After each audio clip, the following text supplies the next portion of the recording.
दयानंद, जो आर्य समाज के स्थापक थे, जिन्होंने आर्य समाज की स्थापना की, जिनके भवन में हम बैठे हैं, स्वामी दयानंद जी ने एक वाक्य लिखा है, बहुत बहुत गहरी बात है, कि भारत वो पत्थर था जिसको छूने के बाद कोई भी पारस होता है, ऐसा पत्थर सोने का। तो स्वामी जी ने ये लिखा है, तो ऐसे ही नहीं लिखा, उसके पीछे कोई गहरी बात होगी, क्योंकि स्वामी दयानंद जी के बारे में तो ये बात बिल्कुल निर्विवाद कही जाती है कि वो कोई चीज असत्य नहीं लिखते, असत्य कभी बोला नहीं, असत्य कभी लिखा नहीं, और हमेशा जीवन में दूसरों को उपदेश दिया कि सत्य को ग्रहण करना और असत्य को छोड़ना, उसके लिए हमेशा तैयार हो। तो उन्होंने जब ये लिखा बहुत पहले सत्यार्थ प्रकाश में, और फिर उनके उपदेशों में ये सब बात आई है, तो कुछ तो इसके पीछे राज होगा। एक बार मैंने ये बात मेरे गुरु से पूछी। मेरे गुरु थे, उनका नाम था श्री धर्मपाल, वो बहुत बड़े इतिहासकार थे। उनका जन्म मुजफ्फरनगर जिले में हुआ और उनकी पढ़ाई लाहौर में हुई थी, और बाद में वो प्रोफेसर होके भारत के बाहर चले गए थे।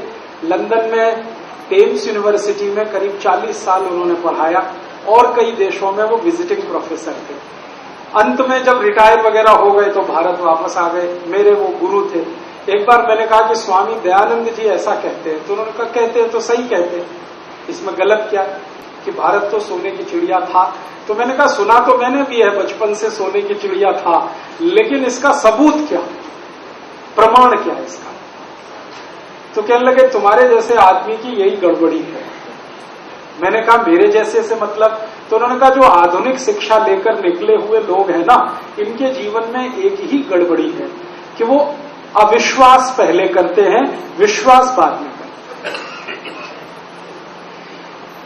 और ये जो बिना पढ़ा लिखा आदमी होता है ना, उसकी ये खुशकिस्मती है और खूबी है कि वो सबसे पहले विश्वास करता है, अविश्वास कभी नहीं करता। इसका मतलब इस पढ़ाई लिखाई ने हमको खराब कर दिया, अविश्वासी बनाया। हम जल्दी भरोसे ही नहीं करते किसी चीज पे। मुझे भी नहीं होता, क्योंकि मैं भी इसी आधुनिक शिक्षा में से पढ़कर निकला हुआ हूं। तो मैंने मेरे गुरु से कहा कि मुझे तो होता नहीं विश्वास। अब आप कहते हैं स्वामी दयानंद ने कहा है, तो मुझे तो प्रमाण दिखाओ। तो उन्होंने कहा अच्छा तुमको प्रमाण चाहिए तो लंदन जाओ। मैं पूछा क्यों, लंदन क्यों? तो उन्होंने कहा सब प्रमाण वहीं पे हैं, भारत के सारे प्रमाण वहां हैं।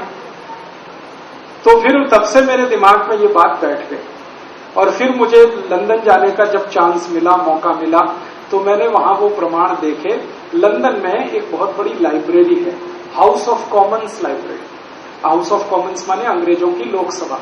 तो अंग्रेजों की लोकसभा की सबसे बड़ी लाइब्रेरी है। वहां भारत के बारे में लाखों दस्तावेज है, लाखों की संख्या। और लंदन शहर में और एक दूसरी लाइब्रेरी है, उसको ब्रिटिश म्यूजियम लाइब्रेरी कहते हैं। वहां पे भी भारत के बारे में लाखों दस्तावेज है। उनमें से कुछ 50,000 दस्तावेज मेरे पास भी है, जो वहीं के हैं। हाउस ऑफ कॉमन्स लाइब्रेरी के हैं, ब्रिटिश म्यूजियम लाइब्रेरी के हैं, थोड़ा सॉर्बोन की एक बड़ी लाइब्रेरी है फ्रांस में, वहां के हैं। ऐसे अलग अलग जगह के कुछ दस्तावेज हैं, संख्या लगभग 50,000 है, लेकिन लाखों में दस्तावेज वहां है, जो ये बताते हैं कि भारत कैसा देश था अंग्रेजों के आने के पहले।